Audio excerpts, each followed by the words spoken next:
الحمد للہ رب العالمین والعاقبۃ للمتقین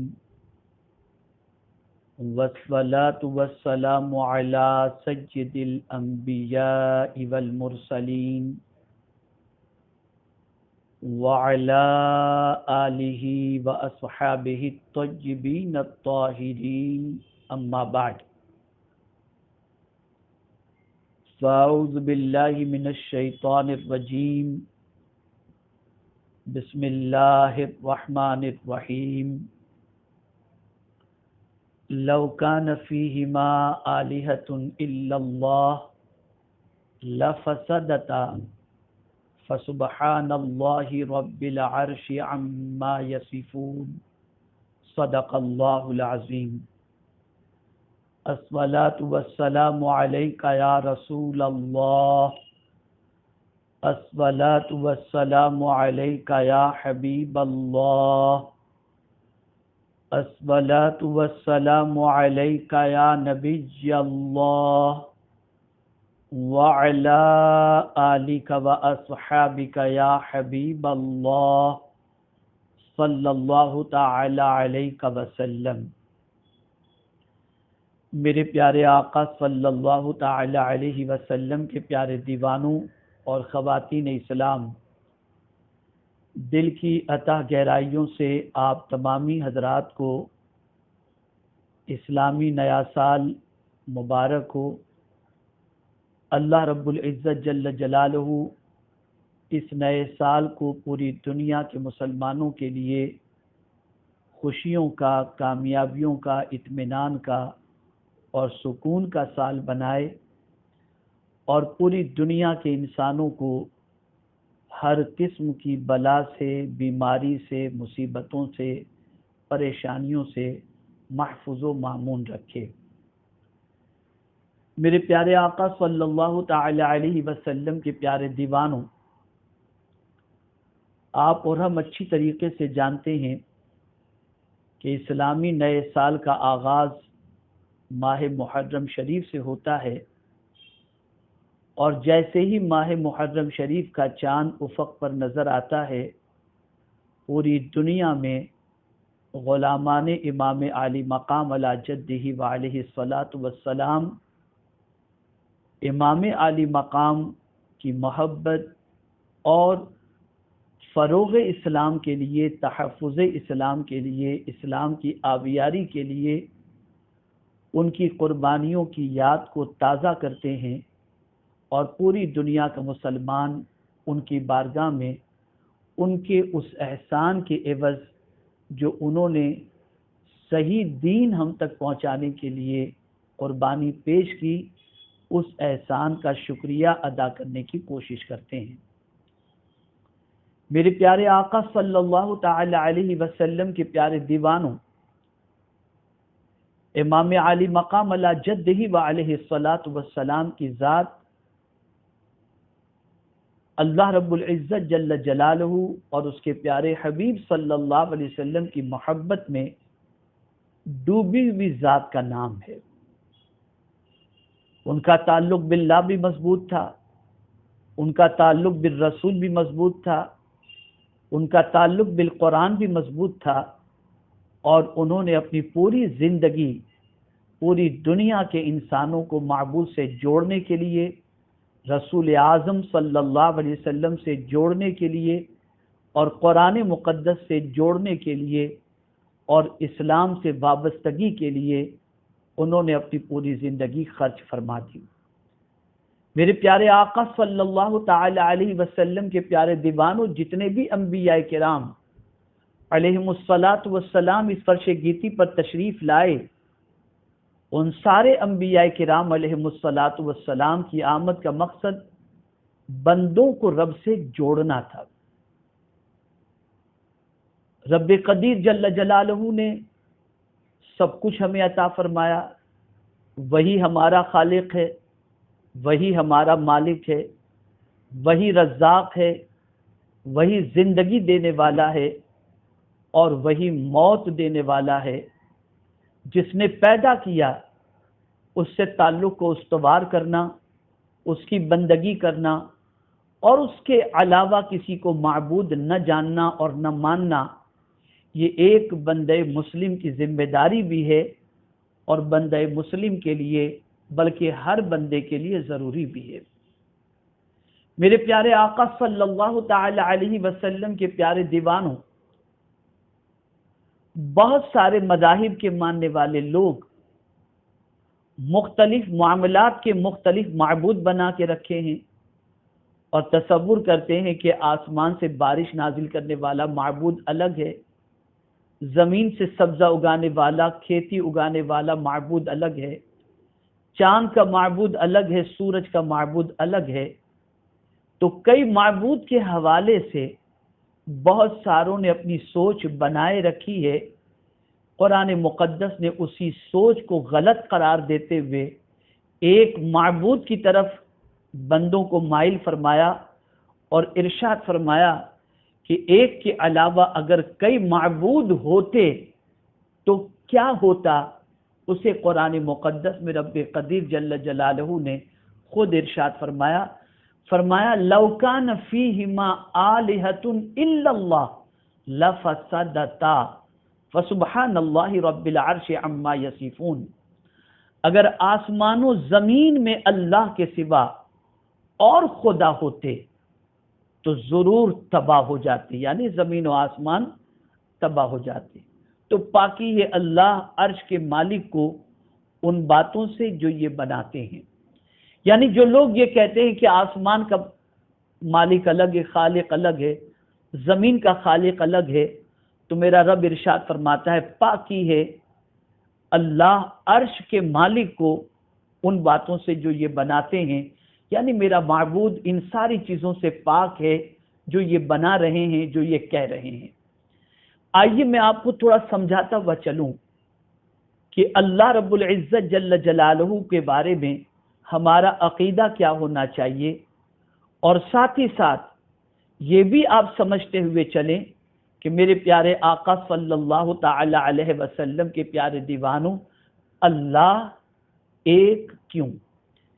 لیکن اللہ ایک کیوں، اس کو سمجھنے سے پہلے اللہ کے بارے میں جانیں، اللہ کے بارے میں کچھ جاننے کی کوشش کریں۔ اللہ کہتے کسے ہیں؟ تو شرح تہذیب کے اندر فرمایا گیا اللہ عالم علی الاصح للذات الواجب الوجود المستجمع لجمیع صفات الکمال۔ اللہ اس ذات کا نام ہے جو ہمیشہ سے ہے اور جو ذات ہمیشہ رہے گی، اور ساری صفات کمال کا جو جامع ہے اسے اللہ کہتے ہیں۔ یہاں سے یہ بات سمجھ میں آئی کہ اللہ رب العزت جل جلالہ ہمیشہ سے ہے اور وہ ذات ہمیشہ رہے گی۔ ہر چیز کو فنا ہے، کوئی چیز باقی رہنے والی نہیں، لیکن میرے رب کی ذات وہ ذات ہے جو ہمیشہ سے ہے اور ہمیشہ رہے گی۔ میرے پیارے آقا صلی اللہ تعالی علیہ وسلم کے پیارے دیوانوں، اسی لیے قرآن مقدس میں رب قدیر جل جلالہ نے ہر چیز کے حوالے سے فرمایا کل شیء ہالک الا وجہہ، ہر چیز ہلاک ہو جانے والی ہے، ختم ہو جانے والی ہے، اگر باقی رہنے والی کوئی ذات ہے تو وہ اللہ کی۔ میرے پیارے آقا صلی اللہ تعالی علیہ وسلم کے پیارے دیوانوں، اللہ کی ڈیفینیشن بھی آپ نے سماعت فرما لی۔ اب اللہ کا معنی تھوڑی دیر آپ سماعت فرما لیں تاکہ میرے پیارے آقا صلی اللہ تعالی علیہ وسلم کے پیارے دیوانوں، آپ اچھی طریقے سے جب زبان سے اللہ کہیں تو آپ کے دل و دماغ کے اندر اللہ کے حوالے سے، اس ذات کے حوالے سے کیا سوچ ہونی چاہیے، کیا فکر ہونی چاہیے، کیا عقیدہ ہونا چاہیے، وہ آپ کے دل و دماغ کے اندر محفوظ بھی ہو، اور آپ اسی عقیدے کے ساتھ، اسی سوچ کے ساتھ، اسی فکر کے ساتھ اپنے رب کو یاد کریں۔ میرے پیارے آقا صلی اللہ علیہ وسلم کے پیارے دیوانوں، اللہ عز و جل اس میں ذات ہے، باقی اس کے سارے صفاتی نام ہیں۔ میرے پیارے آقا صلی اللہ علیہ وسلم کے پیارے دیوانوں، کوئی دوسرے کا نام عبد الرحیم رکھا جا سکتا ہے، عبد الکریم رکھا جا سکتا ہے، عبد الحنان رکھا جا سکتا ہے، عبداللہ بھی رکھا جا سکتا ہے، لیکن کسی کا نام اللہ نہیں رکھا جا سکتا۔ اللہ صرف میرے معبود کا نام ہے اور وہ اس کا اسم ذات ہے۔ میرے پیارے آقا صلی اللہ تعالی علیہ وسلم کے پیارے دیوانوں، اس میں اختلاف ہے کہ اللہ کسی اور لفظ سے بنا ہے یا نہیں، مشتق ہے یا جامد۔ بعض علماء کرام فرماتے ہیں کہ یہ مشتق ہے اور بعض کہتے ہیں کہ جامد۔ مشتق کہنے والے فیصلہ یقینی نہ کر سکے کہ کس لفظ سے مشتق ہے۔ بعض نے فرمایا کہ الہن سے بنا ہے، جس کے معنی ہے سکون اور چین، یعنی لفظ اللہ الہن سے بنا ہے جس کے معنی ہوتا ہے سکون اور چین۔ تو ایک بندہ جب اپنی زبان سے اللہ کہتا ہے تو اللہ تعالیٰ اس کے دل کو سکون اور چین کی دولت سے مالا مال فرما دیتا ہے۔ میرے پیارے آقا صلی اللہ تعالی علیہ وسلم کے پیارے دیوانوں، یہ بات اچھی طریقے سے ذہن کے اندر محفوظ رہے کہ اللہ عز و جل کا ذکر دلوں کا چین ہے، کہ خود رب قدیر جل جلالہ نے قرآن مقدس میں فرمایا الا بذکر اللہ تطمئن القلوب، کہ آگاہ ہو جاؤ اللہ کے ذکر سے دل کو اطمینان ملتا ہے۔ اسی طریقے سے بعض نے فرمایا ہے کہ یہ لفظ ولہن سے بنا ہے جس کے معنی ہے حیرانی، چونکہ تمام مخلوق اس کی ذات و صفات میں حیران ہے کہ اللہ اکبر، میرا رب اللہ کتنی عظمت والا ہے کہ اگر اس کو کسی چیز کو پیدا کرنا ہے تو اسے کوئی منصوبہ بنانے کی ضرورت نہیں، کوئی پلان بنانے کی ضرورت نہیں، اسے کسی افراد کی ضرورت نہیں، وہ کسی چیز کا محتاج نہیں، بلکہ میرے رب کی شان یہ ہے کہ اذا اراد شیئا ان یقول له کن فیکون، جب وہ کسی چیز کا ارادہ کر لیتا ہے تو کہتا ہے ہو جا، وہ چیز ہو جاتی ہے۔ میرے پیارے آقا صلی اللہ تعالی علیہ وسلم کے پیارے دیوانوں، تو ذات کے حوالے سے بندہ حیران ہے کہ اللہ اکبر، وہ ذات کتنی عظمت والی ہے کہ اتنی عظیم دنیا اس نے بنائی، بلکہ سارا عالم اس نے بنایا، اور اس عالم کے بنانے میں وہ کسی کا محتاج نہیں، وہ وحدہ لا شریک ہے۔ اس نے فرمایا ہو جا، عالم وجود کے اندر آ گیا۔ میرے پیارے آقا صلی اللہ تعالی علیہ وسلم کے پیارے دیوانوں، بعض کہتے ہیں کہ لفظ اللہ لاہن سے بنا ہے جس کے معنی حجاب کے ہیں، یعنی پردہ۔ میرے پیارے آقا صلی اللہ تعالی علیہ وسلم کے پیارے دیوانوں، ساری کائنات کو جب ہم دیکھتے ہیں تو ہر کائنات کی ہر چیز کے اندر اس کی کاریگری نظر آتی ہے۔ زمین کو دیکھتے ہیں تو زمین بنانے والے کا تصور پیدا ہوتا ہے، آسمان کو دیکھتے ہیں تو آسمان کے خالق کا تصور پیدا ہوتا ہے، چاند و سورج کو دیکھتے ہیں تو چاند و سورج کے خالق کا پتہ اور خالق کے حوالے سے ذہن کے اندر ایک سوچ ابھرتی ہے۔ لیکن میرے پیارے آقا صلی اللہ علیہ وسلم کے پیارے دیوانوں، ساری کائنات کو پیدا کرنے والا رب قدیر جل جلالہ خالق تو ضرور ہے، مالک تو ضرور ہے، اس کی نشانیاں تو نظر آتی ہیں، لیکن وہ حجاب کے اندر ہے، اس کا جلوہ ہماری آنکھیں نہیں دیکھ سکتی۔ میرے پیارے آقا صلی اللہ تعالی علیہ وسلم کے پیارے دیوانوں، بعض فرماتے ہیں کہ لفظ اللہ الہن سے بنا ہے جس کے معنی ہے عاجزی اور زاری کرنا، چونکہ تمام بندے اس کی بارگاہ میں عاجزی اور زاری کرتے ہیں، لہذا اسے اللہ کہتے ہیں۔ آپ اندازہ لگائیے، صبح سے لے کر رات تک اپنے رب کی نافرمانی کرنے کے باوجود جب مصیبت کے پہاڑ ٹوٹتے ہیں تو بندہ اس مصیبتوں کے اندر اسی کو پکارتا ہے، اسی کو یاد کرتا ہے، اسی کی بارگاہ میں روتا ہے، اسی کی بارگاہ میں گریہ و زاری کرتا ہے، اور آہو زاری کر کے، گریہ و زاری کر کے اپنے رب کی بارگاہ کے اندر اپنے قلب کی تسکین کا سامان حاصل کرتا ہے۔ اور یاد رکھیں میرے پیارے آقا صلی اللہ تعالی علیہ وسلم کے پیارے دیوانوں، کوئی بھی روئے زمین پر ایسا بندہ آپ کو نہ ملے گا جو زندگی کے کسی موڑ پر مجبور نہ ہو جاتا ہو اور مجبور و بےکس ہو کر کسی کو پکارتا نہ ہو۔ یاد رکھیں، جس کو پکارا جاتا ہے وہ کوئی اور نہیں، وہ میرا معبود ہے، میرا رب ہے۔ بندہ مصیبت کے اندر، پریشانی کے اندر جس کی طرف رجوع کرتا ہے اور آہوزاری کرتا ہے، اسی ذات کو اللہ کہتے ہیں، پالنہار حقیقی کہتے ہیں، معبود برحق کہتے ہیں۔ میرے پیارے آقا صلی اللہ تعالی علیہ وسلم کے پیارے دیوانوں، بعض لوگوں نے کہا ہے کہ لفظ اللہ الہن سے مشتق ہے، جس کے معنی گھبرا کر آنا، چونکہ تمام مخلوق ہر مصیبت میں آخرکار رب کی طرف پناہ پکڑتی ہے، اس لیے اس کا نام اللہ ہے۔ میرے پیارے آقا صلی اللہ تعالی علیہ وسلم کے پیارے دیوانوں، آپ اندازہ لگائیں، ہم صبح سے لے کر رات تک اس کی نعمتوں کا استعمال کرتے ہیں۔ آنکھ اس کی دی ہوئی نعمت ہے، زبان اس کی دی ہوئی نعمت ہے، کان اس کے دیے ہوئے نعمت ہیں۔ میرے پیارے آقا صلی اللہ علیہ وسلم کے پیارے دیوانوں، ان ساری نعمتوں کا ہم استعمال کرتے ہیں، کبھی اچھے کاموں میں، اللہ نہ کرے کبھی گناہ کے کاموں کے اندر، لیکن جب کبھی ہم پریشانیوں کے شکار ہوتے ہیں تو یہ جانتے ہوئے بھی کہ ہم نافرمان ہیں، ہم نے اپنے رب کی نعمتوں کی قدر نہیں کی، ہم نے گناہوں میں زندگی گزاری، اس کی نافرمانی میں زندگی گزاری، لیکن پھر بھی اپنے رب کی طرف پلٹ کر آتے ہیں اور ہاتھ اٹھا کر اس کی بارگاہ میں اس امید پر دعا کرتے ہیں کہ میرا مولا خود ارشاد فرماتا ہے فَفِرُّوا إِلَى اللَّهِ، اللہ کی طرف دوڑو۔ اللہ اکبر۔ مقروض کا معاملہ ایسا ہوتا ہے کہ وہ قرض خواہ سے دوڑتا ہے، بھاگتا ہے۔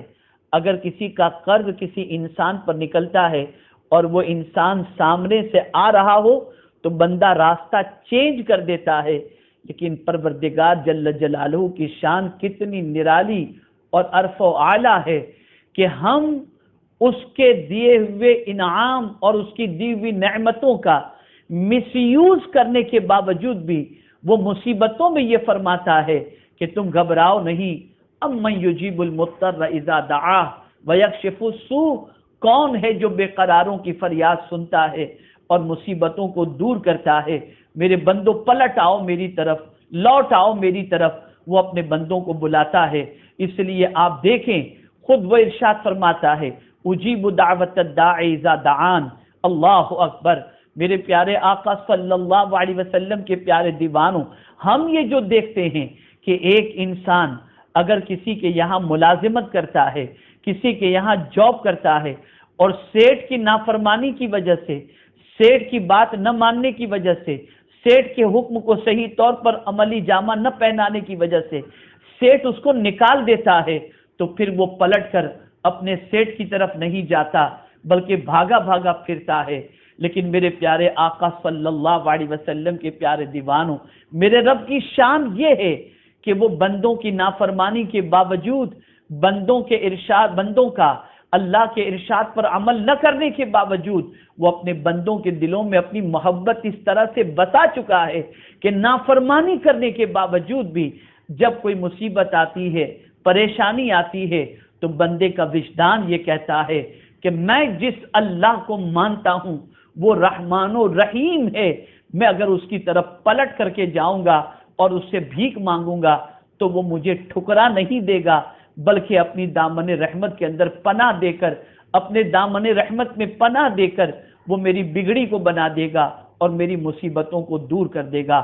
تو اللہ اس ذات کو کہتے ہیں جس کی طرف بندہ رجوع کرتا ہے، جس سے بندے کی امیدیں وابستہ ہوتی ہیں، جس کی طرف بندہ زارو قطار روتا ہے، آہو زاری کرتا ہے۔ میرے پیارے آقا صلی اللہ تعالی علیہ وسلم کے پیارے دیوانوں، اس ذات کو اللہ کہتے ہیں جو ہمیشہ سے ہے اور جو ذات ہمیشہ رہے گی، اور ساری صفات کمال کی جو ذات جامع ہے۔ اللہ اکبر۔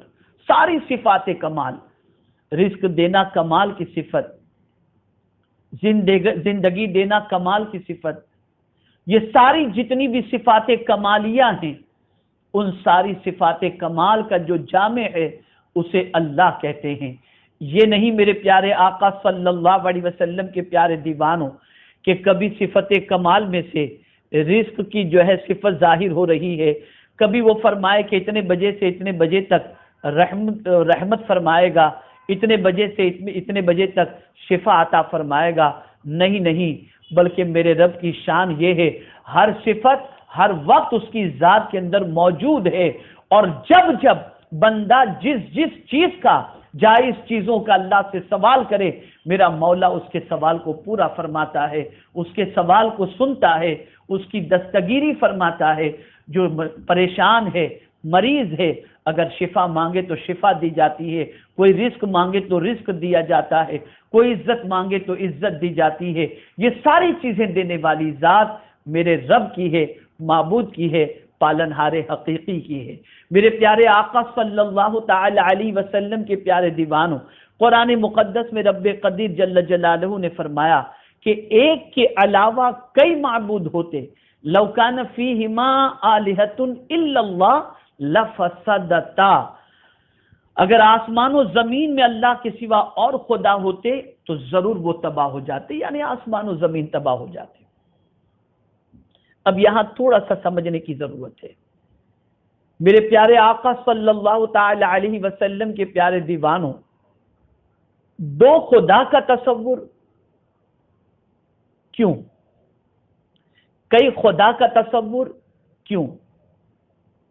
اگر ایک خدا ساری کائنات کو چلاتا ہے اور وہ اتنی قوتوں کا مالک ہے کہ سارے جہان کو رزق دینے سے لے کر، زندگی دینے سے لے کر، موت دینے سے لے کر، عزت دینے سے لے کر، ذلت دینے سے لے کر، شفا دینے سے لے کر، ہر چیز کے دینے کے سلسلے میں اور ہر چیز کے بارے میں جب ایک اللہ کافی ہے تو دو کی ضرورت کیوں؟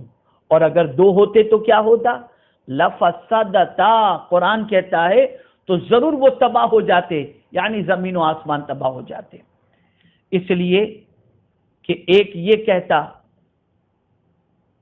کہ زمین سے یہ چیز نکالی جائے تو دوسرا کہتا اتنے بجے نکالی جائے، پھر وہ کہتا کہ نہیں زمین سے اس چیز کو نہ نکالی جائے یا اس چیز کو زمین سے نکالی جائے۔ میرے پیارے آقا صلی اللہ علیہ وسلم کے پیارے دیوانوں، اور پھر دو خدا ہونے کی وجہ سے دونوں میں ایک دوسرے پر غلبہ پانے کا معاملہ ہوتا، اور اس طرح سے کوئی زمین کو قائم رکھنے کی بات کرتا تو کوئی زمین کو ختم کرنے کی بات کرتا، کوئی آسمان کو قائم رکھنے کی بات کرتا تو کوئی آسمان کو مٹانے کی بات کرتا، کوئی ایک دوسرے پر برتری کی کوشش کرتا۔ تو میرے پیارے آقا صلی اللہ علیہ وسلم کے پیارے دیوانوں، نظام درہم برہم ہو جاتا۔ یہی وجہ ہے کہ میرے پیارے آقا صلی اللہ علیہ وسلم کے پیارے دیوانوں، جب سے زمین بنی ہے، جب سے آسمان بنا ہے، جب سے چاند بنا ہے، جب سے سورج بنا ہے، اس ایک کے حکم پر ساری کائنات گردش کرتی ہوئی نظر آتی ہے۔ میں آپ سے پوچھنا چاہتا ہوں میرے پیارے آقا صلی اللہ تعالی علیہ وسلم کے پیارے دیوانوں، دنیا کے معاملات کے اندر دیکھیں، پارٹیوں کے اندر دیکھیں، سیاست کے اندر دیکھیں، حکومت کے اندر دیکھیں، حکمراں کے معاملات کے اندر دیکھیں، تو آپ دیکھیں گے ہر جگہ کوئی نہ کوئی سپریمو ہوتا ہے۔ پارٹی کی اگر دوسرے افراد کے اندر کوئی پرابلم ہو تو ایک کی طرف رجوع کرتے ہیں اور پارٹی کا سپریمو کوئی ایک ہوتا ہے۔ اسی طریقے سے حکومت چلانے والوں کا معاملہ دیکھیں تو ایک کا قانون چلتا ہوا نظر آتا ہے، ایک کا ڈیسیشن چلتا ہوا نظر آتا ہے۔ کوئی تنظیم ہے وہاں پر بھی یہی معاملہ آپ کو نظر آئے گا۔ اگر کئی ہوں تو اختلافات پیدا ہو جائیں گے، معاملہ درہم برہم ہو جائے گا۔ میرے پیارے آقا صلی اللہ تعالی علیہ وسلم کے پیارے دیوانوں، اسی لیے قرآن مقدس میں رب قدیر جل جلالہ نے فرمایا اللہ اکبر، ایک کے علاوہ کئی معبود ہوتے تو معاملہ یہ ہوتا کہ سب تباہ ہو جاتے، زمین بھی تباہ ہو جاتی، آسمان بھی تباہ ہو جاتا۔ کوئی کہتا یہ میرا چاہنے والا ہے، یہ مجھے زیادہ چاہتا ہے تو سورج تھوڑا پہلے نکال دیا جائے۔ کوئی کہتا کہ یہ میرا زیادہ چاہنے والا ہے، اس لیے سورج کو تاخیر سے نکالا جائے، یہ ساری چیزیں ہوتی اس لیے ایک رب ہے جو ساری کائنات کو چلانے والا ہے، ساری کائنات کا خالق ہے۔ اس لیے آپ دیکھیں کہ تقویم بنتی ہے، جنتری بنتی ہے، تو آپ دیکھیں گے کہ اس کے اندر وقت بتا دیا جاتا ہے، اتنے بج کر اتنے منٹ پر سورج غروب ہوگا، اتنے بج کر اتنے منٹ پر سورج طلوع ہوگا۔ اگر دو ہوتے، دو اللہ ہوتے، دو خدا ہوتے تو آدمی کانفیڈینشلی یہ بات نہیں کہہ سکتا تھا۔ میرا رب ایک نظام بنا چکا ہے، اسی نظام کے اعتبار سے جب وہ چاہتا ہے سورج نکلتا ہے، جب وہ چاہتا ہے سورج غروب ہوتا ہے۔ تو میرے پیارے آقا صلی اللہ تعالی علیہ وسلم کے پیارے دیوانوں، قرآن نے فرمایا ایک خدا اس لیے ہے کہ اگر زمین و آسمان کے بلکہ اور کئی معبود ہوتے تو پروردگار جل جلالہ کا فرمان ہے کہ زمین و آسمان برباد ہو جاتے، ساری کائنات برباد ہو جاتی۔ میرے پیارے آقا صلی اللہ تعالی علیہ وسلم کے پیارے دیوانوں، ایک اور مقام پر رب قدیر جل جلالہ نے ارشاد فرمایا مَتَّخَذَ اللَّهُ مِن وَلَدٍ وَمَا كَانَ مَعَهُ مِنْ إِلَٰهٍ اذا لذهب كل اله بما خلق ولا على بعض على بعض سبحان اللہ عما یصفون۔ اللہ نے کوئی بچہ اختیار نہ کیا اور نہ اس کے ساتھ کوئی دوسرا خدا، اللہ کا کوئی بچہ نہیں اور نہ اس کے ساتھ اس کا کوئی شریک دوسرا خدا ہے۔ اگر ایسا ہوتا تو ہر خدا اپنی مخلوق لے جاتا اور ضرور ایک دوسرے پر اپنا تعلی چاہتا۔ یعنی اگر دو خدا ہوتے تو تھوڑی سی کوئی بات ہوتی تو اپنی مخلوق کو لے کر ایک خدا جدا ہو جاتا، ایک خدا جدا ہو جاتا اور ایک دوسرے پر برتری کی کوشش کی جاتی۔ اس لیے پروردگار جل جلالہ نے فرمایا کہ اللہ ایک ہے، وحدہ لا شریک ہے۔ میرے پیارے آقا صلی اللہ تعالی علیہ وسلم کے پیارے دیوانوں، اور دو خدا ہونے کا نقصان اللہ عز و جل نے اپنی کتاب میں بیان فرمایا کہ ایک خدا ہوتا تو وہ اپنی مخلوق لے جاتا، اور دو خدا ہوتے تو ایک خدا اپنی مخلوق لے جاتا، دوسرا خدا اپنی مخلوق لے جاتا، اور ایک دوسرے پر تعلق کی اس طرح سے دنیا درہم برہم ہو جاتی اور فساد اور ٹوٹ پھوٹ کا شکار ہو جاتی۔ اس لیے میرے پیارے آقا صلی اللہ تعالی علیہ وسلم کے پیارے دیوانوں، اللہ رب العزت جل جلالہ ایک ہے، وحدہ لا شریک ہے۔ اسی طریقے سے قرآن مقدس میں ایک اور مقام پر اللہ رب العزت جل جلالہ نے ارشاد فرمایا قل لو کان معہ آلہۃ کما یقولون اذا لابتغوا الی ذی العرش سبیلا، تم فرماؤ اگر اس کے ساتھ اور خدا ہوتے جیسا یہ بکتے ہیں جب تو وہ عرش کے مالک کی طرف کوئی راہ ڈھونڈ نکالتے۔ یعنی میرے پیارے آقا صلی اللہ علیہ وسلم کے پیارے دیوانوں، اس آیت میں یہ بات ایک مثال کے ذریعے سمجھائی جا رہی ہے، جیسے ایک سلطنت میں اگر دو طاقتور بادشاہ ہوں تو ان میں سے ہر ایک دوسرے بادشاہ کو زیر کر کے اپنے تابع کرنا چاہے گا۔ اسی طرح معبود حقیقی کے مقابل میں اگر دوسرا معبود ہوتا تو وہ بھی یہی کرتا اور معبود حقیقی کے مقابل میں اٹھ کھڑا ہوتا، پھر نتیجے میں فتنہ و فساد ہوتا اور کائنات کا نظام درہم برہم ہو جاتا۔ نظام کائنات ابتدائی روزگار سے بالکل عمدہ چل رہا ہے، یہ اس بات کی قوی دلیل ہے کہ اللہ کے علاوہ کوئی معبود نہیں۔ میرے پیارے آقا صلی اللہ تعالی علیہ وسلم کے پیارے دیوانوں، ایک بڑھیا چرخہ کاٹ رہی تھی۔ آنے والے نے سوال کیا مائی یہ بتا خدا ایک ہے یا کئی ایک ہیں؟ اس بڑھیا نے جواب میں ارشاد فرمایا خدا ایک ہے۔ پوچھنے والے نے پوچھا ذرا یہ تو بتاؤ خدا ایک ہے وہ تجھے کیسے پتا چلا؟ تو اس نے جواب میں ارشاد فرمایا میرے اس چرخے سے۔ کہا چرخے سے تمہیں پتا چل گیا؟ کیسے چرخے سے پتا چلا؟ تو اس بڑھیا عورت نے جواب دیا اگر اس چرخے کے چلانے والے دو ہوں تو یہ ٹوٹ پھوٹ کا شکار ہو جائے گا۔ یہ چرخہ صحیح طور پر اس لیے چل رہا ہے کہ اس کو چلانے والا ایک ہے، یعنی میں ہوں، اور میں اکیلی اسے چلا رہی ہوں، جس کی وجہ سے یہ چرخہ صحیح چل رہا ہے۔ اگر دو چلانے والے ہوتے تو ٹوٹ پھوٹ کا یہ چرخہ شکار ہو جاتا۔ اسی طریقے سے ساری کائنات کو چلانے والی ذات ایک اللہ کی ہے، معبود برحق کی ہے، تنہا وحدہ لا شریک میرے رب کی ذات ہے جو ساری کائنات کو چلانے والا ہے۔ میں نے چرخے سے اللہ کے ایک ہونے کی دلیل اور اللہ رب العزت جل جلالہ کے بارے میں ساری کائنات کے چلانے والے کی حیثیت سے جانا بھی اور مانا بھی۔ میرے پیارے آقا صلی اللہ تعالی علیہ وسلم کے پیارے دیوانوں، میرے رب کی شان بڑی عرف و اعلیٰ ہے۔ میرے پیارے آقا صلی اللہ تعالی علیہ وسلم کے پیارے دیوانوں، میرے رب کی طاقت دیکھیں، اس کی قدرت کا عالم دیکھیں۔ اللہ اکبر! دنیا میں ایک باپ نہیں چاہتا کہ اس کا بیٹا مرے، بیٹا نہیں چاہتا کہ باپ مرے، دنیا میں ایک ماں نہیں چاہتی کہ اس کا بچہ مرے، دنیا میں ایک عورت نہیں چاہتی کہ اس کا شوہر موت کی وادیوں سے گزرے۔ اللہ اکبر! لیکن ہم روز دیکھتے ہیں، روز پیدا لوگ ہوتے ہیں اور روز لاکھوں کی تعداد میں انسان مرتے ہوئے دکھائی دیتے ہیں۔ اللہ اکبر! میرے پیارے آقا صلی اللہ تعالی علیہ وسلم کے پیارے دیوانوں، میرے رب کی قدرت کا عالم دیکھیں۔ بندہ کبھی کبھی خود کو طاقتور سمجھتا ہے، بندہ خود کو کبھی کبھی بہت پاورفل سمجھتا ہے، بندہ کبھی کبھی یہ سمجھتا ہے میں یہ کر سکتا ہوں، میں وہ کر سکتا ہوں، لیکن نہیں میرے پیارے آقا صلی اللہ علیہ وسلم کے پیارے دیوانوں، بندہ مجبور ہے، بندے کے پاس اتنی توانائی نہیں، بندے کے پاس اتنی طاقت نہیں جو اللہ عز و جل کی قدرت کے سامنے وہ ٹھہر سکے یا اس کی قدرت کے مقابلہ کرنے کی اس کے اندر صلاحیت ہو۔ اللہ اکبر!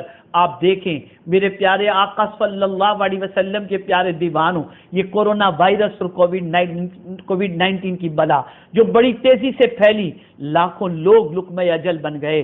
آپ جانتے ہیں ویکسین بنانے کے لیے ہولڈ لگی ہوئی ہے، رشیا کہتا ہے میں نے بنا لیا، ہندوستان کہتا ہے ہم تیاری کے مرحلے کے اندر ہیں۔ یہ ساری چیزیں کیوں ہو رہی ہیں؟ صرف اسی لیے تو ہو رہی ہیں موت سے بچانا۔ یہ سارا پریکوشن کیوں لیا جا رہا ہے؟ ماسک کیوں پہنے جا رہے ہیں؟ کیوں سینیٹائزر کیا جا رہا ہے؟ کیوں سارے پریکوشن کی بات کی جاتی ہے؟ تاکہ انسان موت سے بچے۔ لیکن ہم دیکھتے ہیں ہزارہا طاقتوں کے باوجود، ہزارہا صلاحیتوں کے باوجود، ہزارہا پاور ہونے کے باوجود، ہزارہا ماڈرن ٹیکنالوجی ہونے کے باوجود انسان موت سے نہیں بچ سکتا۔ کون سی ذات ہے جو انسان کو موت کی وادیوں سے گزارتی ہے؟ کہاں انسان بے بس ہو جاتا ہے، کہاں انسان بے کس ہو جاتا ہے، کس کی طاقت کے سامنے انسان سرنڈر ہو جاتا ہے؟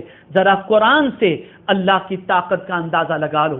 زندگی بھر اللہ کے بندوں پر ظلم کرنے والے، اللہ کے بندوں پر زیادتی کرنے والے، زمین پر اکڑ کے چلنے والے، طاقت کا مظاہرہ کرنے والے، غریبوں کا خون چوسنے والے، پریشان حالوں پر پریشانیوں کا بادل اور پریشانیوں کی بارش کرنے والے، جب وہ بھی زندگی کے اس مرحلے پر پہنچتے ہیں جو زندگی کا آخری مرحلہ ہوتا ہے، طاقت جواب دے جاتی ہے، چاہے وہ وقت کا کتنا سپر پاور کیوں نہ ہو، وقت کا کتنا عظیم طاقتور کیوں نہ ہو، چاہے وہ کتنے ایٹم بم کیوں نہ بنا چکا ہو، چاہے کتنے ہی خطرناک اسلحے کیوں نہ بنا چکا ہو، لیکن خدا کی قسم میرے رب کے سامنے وہ بے بس ہے۔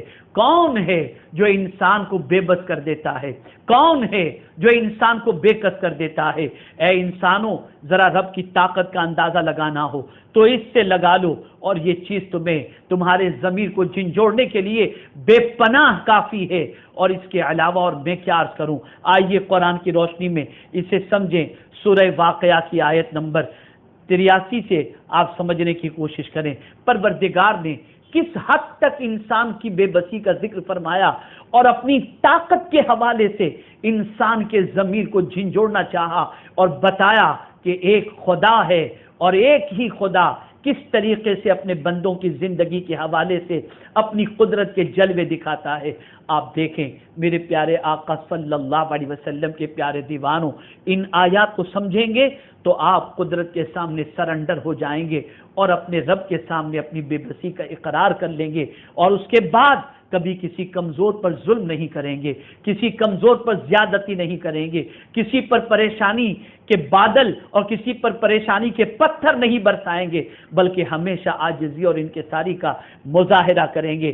آئیے میں آپ کو قرآن کی روشنی میں سمجھاؤں۔ میرے رب نے ضمیر کو جھنجھوڑتے ہوئے ارشاد فرمایا، فلولا اذا بلغت الحلقوم وانتم حينئذ تنظرون ونحن اقرب اليه منكم ولكن لا تبصرون فلولا ان كنتم غير مدينين ترجعونها ان كنتم صادقين۔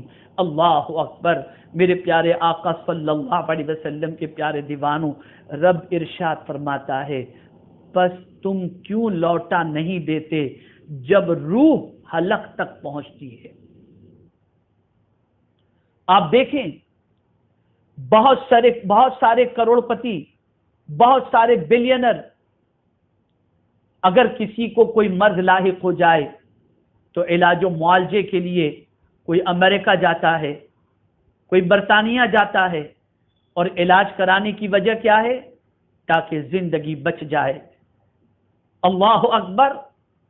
پروردگار جل جلالہ ارشاد فرماتا ہے پس تم کیوں لوٹا نہیں دیتے جب روح حلق تک پہنچ جاتی ہے۔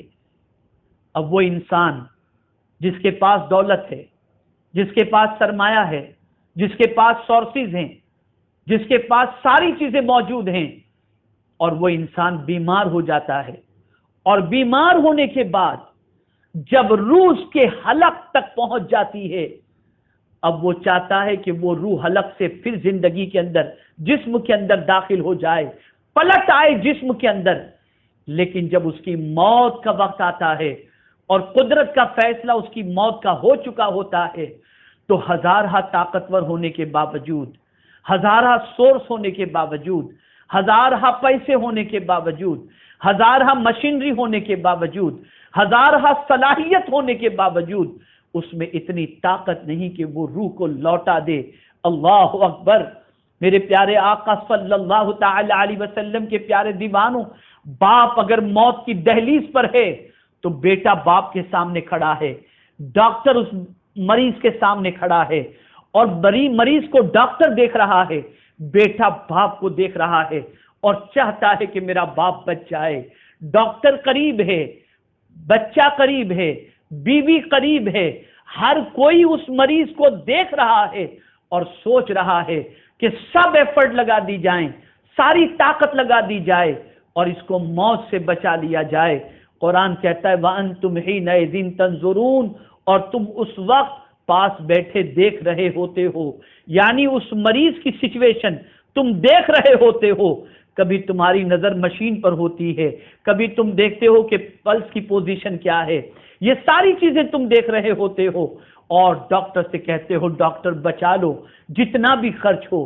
کبھی ڈاکٹر کہتا ہے 10 لاکھ کا انجیکشن لگے گا، آپ 10 لاکھ خرچ کر دیتے ہو۔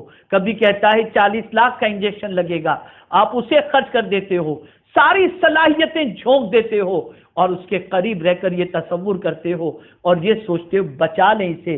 لیکن قرآن کہتا ہے اللہ اکبر وَنَحْنُ أَقْرَبُ إِلَيْهِ مِنْكُمْ وَلَكِنْ لَا تُبْصِرُونَ، اور ہم اس وقت بھی تم سے زیادہ مرنے والے کے قریب ہوتے ہیں، البتہ تم نہیں دیکھ سکتے۔ کتنا بڑا چیلنج ہے اللہ کا، کتنا بڑا چیلنج ہے پروردگار جل جلالہ کا۔ ایک مریض کے سامنے کھڑے ہونے والا بیٹا یہ سمجھتا ہے میں اپنے باپ کے قریب ہوں، بیوی سمجھتی ہے میں اپنے شوہر کے قریب ہوں، ڈاکٹر سمجھتا ہے میں اس پیشنٹ کے قریب ہوں، لیکن اللہ فرماتا ہے تم سب سے زیادہ میں اس بندے کے قریب ہوں، تم مجھے دیکھ نہیں سکتے۔ اللہ اکبر۔ وہ قریب ہے لیکن ہمیں نظر نہیں آتا، اسی لیے میں نے اللہ کی ڈیفینیشن، اللہ کے معنی کے حوالے سے میں نے بتایا، حجاب کے حوالے سے وہ پردے میں ہے، وہ ہماری آنکھوں میں، ہماری آنکھ سے ہم اسے دیکھ نہیں سکتے۔ اور آپ مجھے بتائیے، آپ کہتے ہیں کہ نظر آنا چاہیے، تو پھر مجھے بتائیے کہ جب جسم سے روح نکلنے کا وقت ہوتا ہے، اور جب جسم سے روح نکلنے والی ہوتی ہے، تو اس وقت کون ہوتا ہے جو جسم سے روح نکالنے کا حکم دیتا ہے اور جسم سے روح کو نکالتا ہے؟ رب فرماتا ہے وَنَحْنُ أَقْرَبُ إِلَيْهِ مِنْكُمْ وَلَكِنْ لَا تُبْصِرُونَ، ہم اس وقت بھی تم سے زیادہ مرنے والے کے قریب ہوتے ہیں، البتہ تم نہیں دیکھ سکتے۔ اب آئیے رب کے سامنے انسان کی بے بسی کے حوالے سے میرا رب پوری دنیا کے انسانوں کو چیلنج کرتا ہے اور فرماتا ہے اے تکبر کرنے والو، اے گھمنڈ کرنے والو، اے اپنی طاقت پر غرور کرنے والو، میرے علاوہ کوئی اور ہو تو لے آؤ اور میں چیلنج کرتا ہوں۔ اللہ اکبر! وہ چیلنج کیا ہے؟ آپ چیلنج کو سماعت فرمائیں، انسان کو کس حد تک بے بس بنا رہا ہے۔ رب فرماتا ہے فلولا ان کنتم غیر مدینین، پس اگر تم کسی کے پابند حکم نہیں ہو، یعنی تم سمجھتے ہو ہم اللہ کی نہیں مانیں گے، ہم اللہ کے سامنے اکڑ کے چلیں گے، ہمارا کوئی کیا بگاڑ سکتا ہے، تو میرا مولا فرماتا ہے آؤ میں تمہیں چیلنج کر رہا ہوں، ترجعونہا ان کنتم صادقین، تو پھر کیوں نہیں لوٹا دیتے مرنے والے کی روح اگر تم سچے ہو۔ اللہ اکبر! بہت تم طاقتور اپنے آپ کو کہتے ہو، بہت پاورفل تم کہتے ہو، لیکن آؤ تم اپنے آپ کو اللہ کے حکم کے پابند نہیں بنانا چاہتے تو تمہیں یہ چیلنج کیا جا رہا ہے کہ تم مرنے والے کو دیکھو کہ جب اللہ عز و جل اس مرنے والے کے لیے فیصلہ فرما دیتا ہے اور اس کی روح کے نکلنے کا فیصلہ ہوتا ہے، تم قریب ہوتے ہو اور چاہتے ہو کہ روح نہ نکلے، اگر تمہاری طاقت سب سے زیادہ ہے یا اور بہت معبود تمہارے پاس موجود ہیں تو اللہ کا فیصلہ روح کے نکالنے کا ہے، اگر تم سچے ہو تو روح کو پلٹا کر کے بتا دو۔ پتہ یہ چلا موت ایسی سچائی ہے، زندگی بھر ایک خدا کو نہ ماننے والا انسان بھی موت کی دہلیز پر پہنچنے کے بعد ایک خدا کو ماننے کے لیے تیار ہو جاتا ہے اور وہاں پر اپنی بے بسی کا اظہار کرتا ہے۔ اسی لیے تو فرعون نے بھی مرنے سے پہلے رب موسیٰ و ہارون پر ایمان کی بات کہی تھی۔ اے رسول اعظم صلی اللہ علیہ وسلم کے پیارے دیوانوں، اللہ ایک ہے، وحدہ لا شریک ہے، اس کی بندگی کرو، اس کے سامنے سر جھکاؤ، اس کے حکم کے پابند بن جاؤ۔ میرے پیارے آقا صلی اللہ علیہ وسلم کے پیارے دیوانوں، وہ مختار ہے، وہ سب کچھ کرنے کی طاقت رکھتا ہے، اسی کے چاہے سے سب کچھ ہوتا ہے، اسی کے چاہے سے عزت ملتی ہے، اسی کے چاہے سے ذلت ملتی ہے۔ تو میرے پیارے آقا صلی اللہ تعالی علیہ وسلم کے پیارے دیوانوں، یہ عقیدہ اپنے دل و دماغ کے اندر محفوظ کر لو، اللہ ایک ہے، وحدہ لا شریک ہے۔ اگر کئی خدا ہوتے تو زمین و آسمان کا نظام، کائنات کا نظام درہم برہم ہو جاتا۔ میرے پیارے آقا صلی اللہ علیہ وسلم کے پیارے دیوانوں، یاد رکھیں عالم ارواح کے اندر ہم سے رب قدیر جل جلالہ نے عہد بھی تو لیا تھا، اور وہ عہد کیا تھا؟ الست بربکم، کیا میں تمہارا رب نہیں؟ تو ہم نے کہا تھا بلا، یقیناً سارے انسانوں کی روحوں نے کہا تھا بلا، یقیناً تو ہمارا رب ہے۔ میرے پیارے آقا صلی اللہ تعالی علیہ وسلم کے پیارے دیوانوں، یہاں سے یہ بات سمجھ میں آئی، اگر ایک خدا کے علاوہ کئی خدا ہوتے تو ساری کائنات کا نظام درہم برہم ہو جاتا۔ رسول اعظم صلی اللہ تعالی علیہ وسلم اسی لیے دنیا کے انسانوں کے درمیان بھی ڈسپلین کے لیے، دنیا کے انسانوں کی راحت کے لیے بھی رسول اعظم صلی اللہ علیہ وسلم نے یہی تعلیم تو عطا فرمائی کہ اگر تم 3 لوگ سفر کر رہے ہو تو کسی ایک کو اپنا امیر بنا لو۔ وجہ کیا ہے؟ تاکہ نظام درست چل سکے، نظام صحیح طور پر چل سکے۔ آپ دیکھیں پارٹیوں میں جھگڑا ہوتا ہے تو سپریمو کی طرف رجوع کیا جاتا ہے کہ بھئی اس کا جو فیصلہ ہوگا وہ ہمارے لیے فائنل ہوگا۔ پارٹی لیڈر ہوتے ہیں، ذمہ دار ہوتے ہیں، دنیا کے اندر اسی طریقے سے ہر چیز چلا کرتی ہے، تحریکیں اسی طریقے سے چلتی ہیں اور نظام اسی طریقے سے انسانوں کے درمیان انسانوں کا چلا کرتا ہے۔ تو یہ کیسے ممکن ہے کہ ہم ایک تحریک بغیر ایک کے کئی لوگوں کی لیڈرشپ میں نہیں چلا سکتے؟ تو میرا مولا پالنہار حقیقی، معبود برحق، اپنی ساری کائنات کو چلانے والا ایک وحدہ لا شریک کے علاوہ کئی اور خدا کیسے ہو سکتے ہیں؟ ایک ہی خدا ہے جو ساری کائنات کو چلاتا ہے اور اسی کے دست قدرت کے اندر سب کچھ ہے، اور وہی معبود برحق ہے، پالنہار حقیقی ہے، اور اسی کی بارگاہ میں جبین نیاز چکانا چاہیے۔ وہی رزق رساں ہے اور وہی ہمیں زندگی دینے والا ہے۔ امام عالی مقام علی جدہ و علیہ الصلاۃ والسلام نے اسی ایک معبود کی بارگاہ کے اندر سر جھکانے کی تعلیم کے لیے اپنی زندگی کی آخری سانس بھی سجدے میں لے کر کے دنیا کو درس دیا کہ تم بھی اسی ایک معبود کے سامنے اپنے سر کو جھکا دو۔ جتنے بھی انبیاء تشریف لائے، جتنے بھی اولیاء تشریف لائے، اور قیامت تک جتنے بھی تشریف اولیاء کرام لائیں گے، سب کا پیغام بس ایک ہی ہے، ایک رب ہے، اسی کی بارگاہ میں سر جھکاؤ اور اسی کو معبود برحق مانو۔ اللہ عز و جل آقا کریم رؤوف الرحیم علیہ التحیۃ والتسلیم کے صدقہ و طفیل ہمیں اپنے رب کی اطاعت کی توفیق نصیب فرمائے، رب کی بندگی کی توفیق نصیب فرمائے، اور ہمیں اپنا عقیدہ بالکل درست رکھنے کی توفیق نصیب فرمائے۔ ہمارا رب ایک ہے، وحدہ لا شریک ہے، وما علینا الا البلاغ المبین۔ السلام علیکم ورحمۃ اللہ وبرکاتہ۔